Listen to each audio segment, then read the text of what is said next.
Well, many thanks there, Julia Wino, just talking to us about SMEs and opportunities for advertising.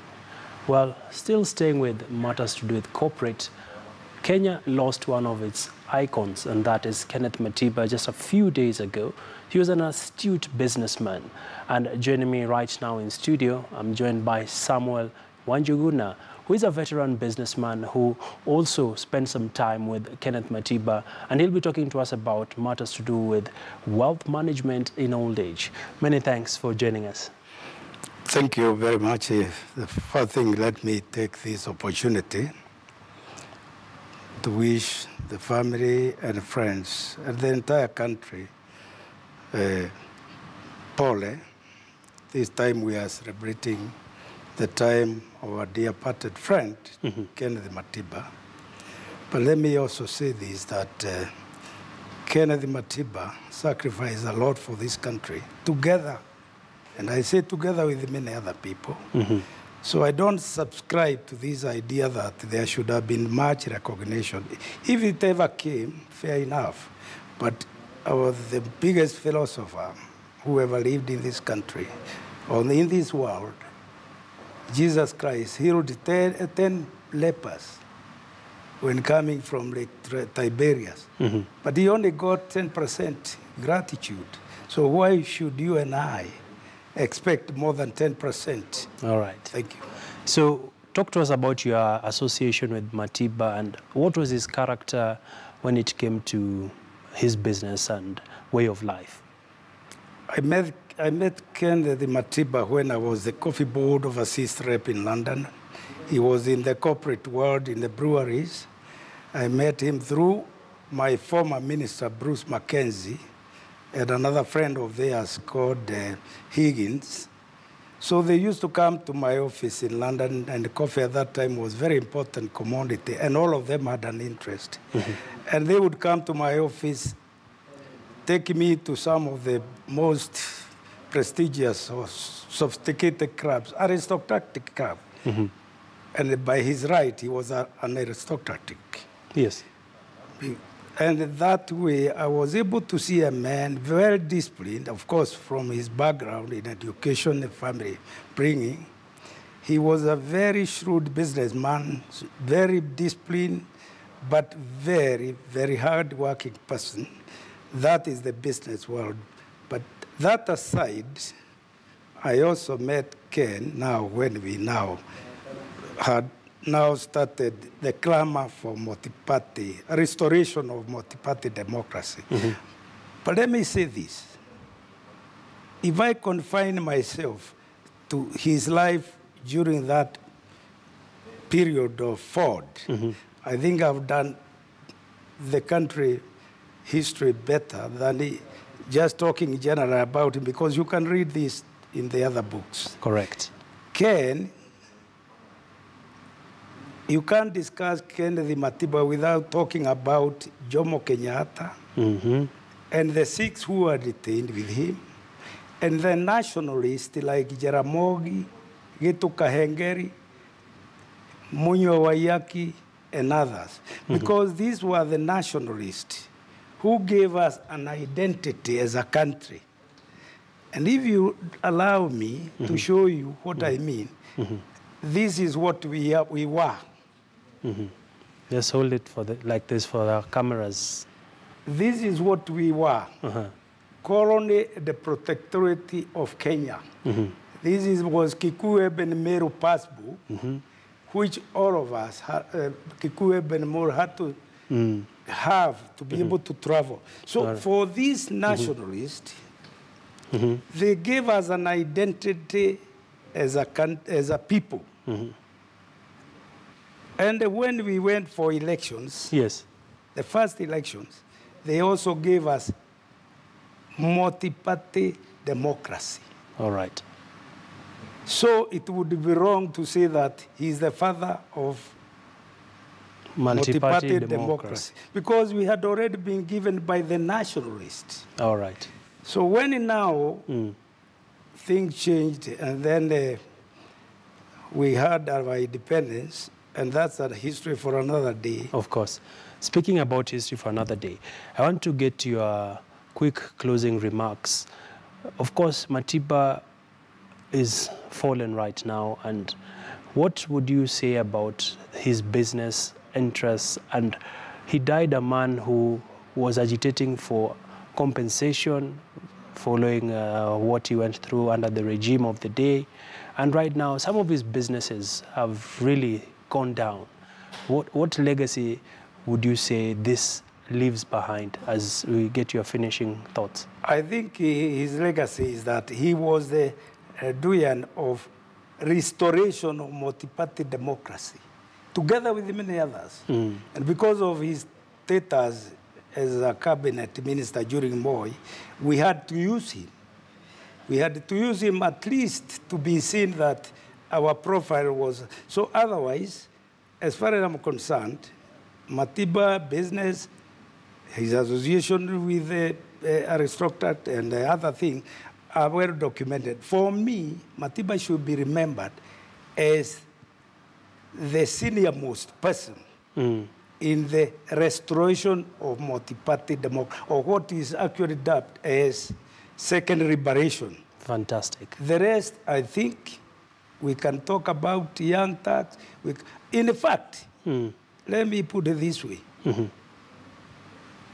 He also contributed greatly because when now he left the detention, he was a beaten man, his health was low, and he had what I would call the spirit. The body was weak. But he had the spirit to fight. But he had the spirit.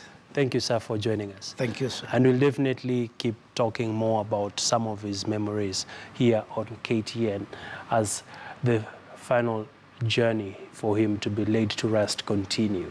Well, that has been Samuel Wa Njuguna Mushiri, who was also very close to the late Matiba, as well as he served with him in matters business. Well, let's move to another interesting topic now, and that is in insurance. Diversifying investments in pension schemes is the way to go if retirement administrators are to solidify themselves in the industry and secure worker funds. This emerged at a stakeholders meeting by pension fund administrators, Amara Fanaka Retirement Fund. Statistics show that the industry assets had under management of 912 billion shillings as of December 2017.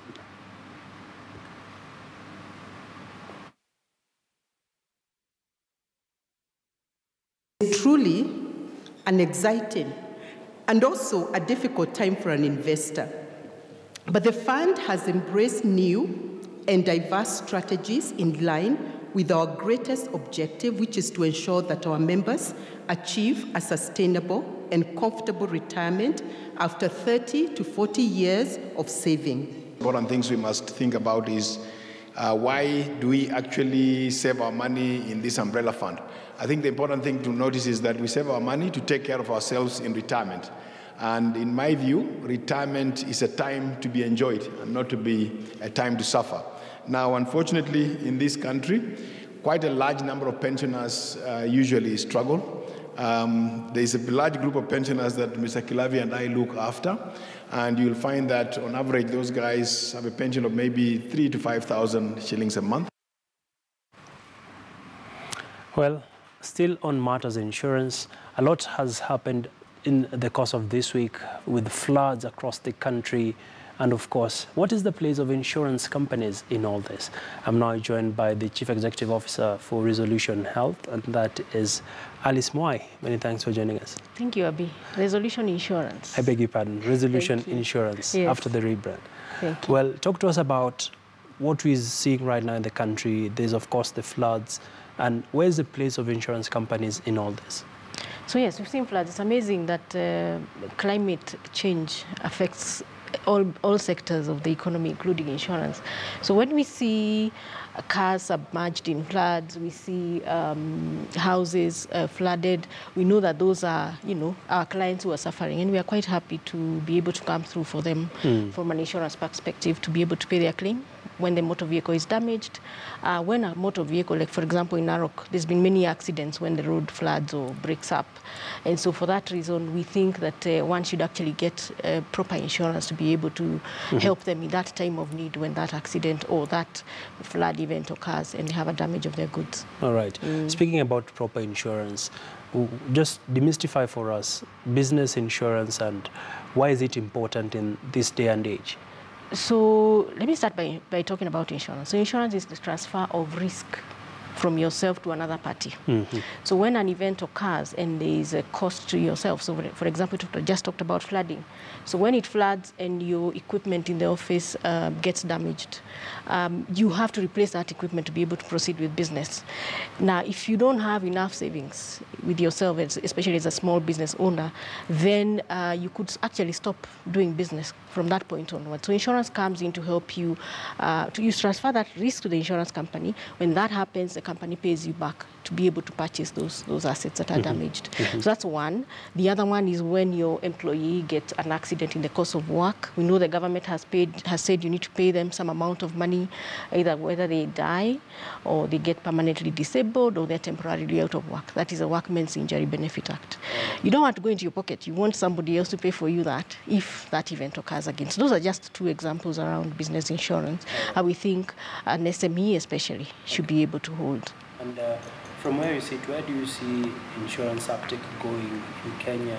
Are we making good progress looking at the low penetration we have? I think, yes, as more business owners get more and more enlightened and as more individuals get more enlightened around and acquire more. So as a middle class grows, we know that you acquire more and you need to insure.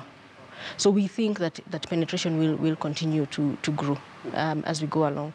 I think as well as around issues to do with insurance companies digitizing more.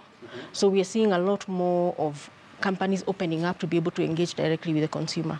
So for that reason, we think, yes, certainly it's on the way up. Okay. We also think about, the Big Four agenda by the government currently. So we're talking about manufacturing. If that grows, we see insurance growing. We talk about universal healthcare. Yes. Obviously, there's a place for social health insurance, which is an NHIF, but there's also a place for the medical insurance, private medical insurance, especially in the middle class, to be able to take up more insurance and get more enlightened around why the need for insurance. All right. Alice, I'm sure you know that insurance cannot be exhausted in one sitting. That is true. And we definitely appreciate your insights. Yes. And we look forward to seeing more insurance companies being very innovative when it comes to tailoring products for the market. Okay. Thank you so much. Thank you. And we definitely have another opportunity to talk on matters insurance. Well, let's wrap up with a look at our Twitter poll question results for today. Today we're asking you a very straightforward question around how has internet safety changed your approach? Well, we have the results there on the screens. 34% of you are saying cybersecurity breaches have actually changed how they take up activities while browsing the internet. We have 25%, actually 41% of you saying not so much, 25% of you saying they are not sure. Well, that's where we want to leave the